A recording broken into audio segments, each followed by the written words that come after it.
Salut à tous. Cette semaine, l'équipe des observateurs s'est délocalisée à Dakar pour couvrir le scrutin présidentiel. Alors avec une dizaine d'observateurs, on a fait ce qu'on fait d'habitude, on a couvert l'élection avec les réseaux sociaux. Mais cette fois, on a aussi envoyé nos observateurs sur le terrain à la rencontre des gens pour qu'ils nous racontent leurs attentes et leurs espoirs au moment de ce scrutin crucial pour l'avenir de leur pays. On commence avec Medoun Fall qui va nous raconter comment il a vécu le jour du vote. Les électeurs, très tôt le matin, ont investi les bureaux de vote. À 7 h du matin déjà, il y avait beaucoup de monde. Voilà. Mais le problème, c'est le retard du personnel même, c'est-à-dire les représentants de partis et ceux qui devaient organiser le vote. Le vote a débuté vers 8h30, 9h, alors que le vote devait débuter à 8h. On craignait que le vote n'allait pas se passer bien à Dakar.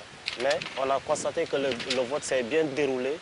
Les électeurs ont voté dans le calme. Il n'y avait pas de problème, tout s'est bien passé. Les électeurs ont seulement dénoncé la lenteur du vote. Pour Medoun, ça a été très calme. Mais vous allez voir que pour notre deuxième observateur, Pablo, alias Bombastic Plo sur Twitter, eh bien lui a suivi le président Abdoulaye Wade dans son bureau de vote et ça a été plutôt agité. On a attendu 1h30 au maximum. Et finalement, j'ai entendu les sirènes et puis là, je me suis dit c'était lui qui venait. Un brouhaha monstre s'est produit, une foule, ça bousculait de partout. C'était pas du tout gai comme d'habitude, quoi. Parce qu'il y avait beaucoup de monde qui huait quand même. Et 3 ou 4 personnes qui disaient Sopi, Sopi, donc voilà. Ça ne le motivait pas trop. On sentait un peu de gêne. Tous les journalistes étaient sur place. Donc moi, je ne suis pas journaliste, mais je suis un peu curieux. Donc il fallait que je sois là au bon moment. J'étais connecté en même temps sur Internet. Quand j'ai fini de prendre la vidéo, le réflexe que j'ai eu, c'est de prendre mon iPhone et puis d'uploader la vidéo sur YouTube. Je faisais un peu la course parce que j'étais sûr que je n'étais pas le seul sur place qui avait une vidéo. Donc il fallait que je sois le premier à l'envoyer sur Internet. Nous sommes ici à Dakar pour recueillir les paroles des citoyens sénégalais, ceux qu'on entend déjà sur les réseaux sociaux, mais aussi ceux qu'on n'entend jamais, les laissés pour compte. Écoutez les reportages de Géopalnian et de Seydi, nos observateurs, qui sont allés à leur rencontre, et chacun à sa façon. Je me suis rendu dans le quartier de la Gueule-Tapée, ici à Dakar, au lendemain du premier tour de l'élection présidentielle. Ils attendent tous une amélioration de leurs conditions d'existence, qui sont extrêmement difficiles, puisque la plupart de ces personnes que j'ai interviewées ont de petits boulots. Il y a des lingères, des tailleurs, des menuisiers. Ils veulent tous que le prochain président essaie de concevoir du travail pour chacun, que ce soit ceux qui ont des diplômes professionnels comme ceux qui n'ont pas une qualification professionnelle. Mais ils promettent tous de voter massivement pour le second tour, parce qu'il y a un espoir déjà qui les anime de voir se réaliser ce changement qui paraît de plus en plus possible.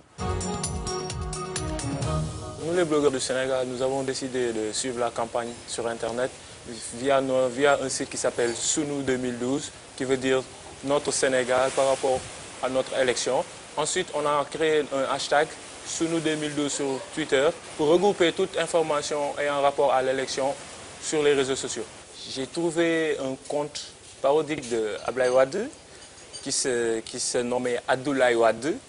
Donc j'ai réussi à joindre par téléphone la personne qui se cachait derrière ce compte. C'est un jeune étudiant sénégalais qui vit en France. Il a voulu créer ce compte de manière à ironiser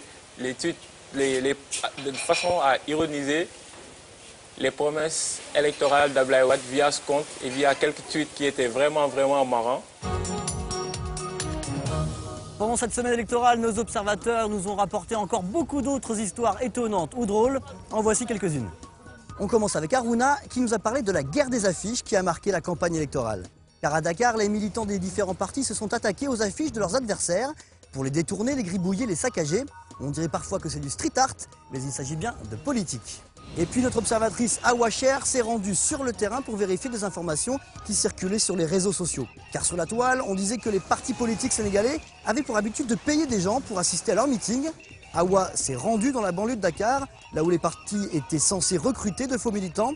Et là-bas, tous les témoignages concordent. Recruter quelqu'un pour se faire applaudir coûte entre 1000 et 3000 francs CFA, c'est-à-dire moins de 5 €. Tous les habitants ne sont pas d'accord avec cette pratique. L'une des personnes qui a rencontré Awa lui a dit cette jolie phrase « Moi je ne vends pas ma conscience, je suis pauvre mais je tiens à rester digne. Voilà, c'est fini pour cette semaine, mais je voulais remercier Ziad Malouf et Simon De Creuse, les deux journalistes de l'atelier des médias d'RFI qui ont participé à cette opération. Et puis aussi notre partenaire, Canal France International. Et enfin, bien sûr, nos observateurs qui sont là avec moi. Un grand merci à vous qui avez été fantastiques pendant cette semaine au Sénégal. Et je vous attends maintenant sur le site des observateurs, car vous aussi, vous pouvez participer à l'actualité internationale.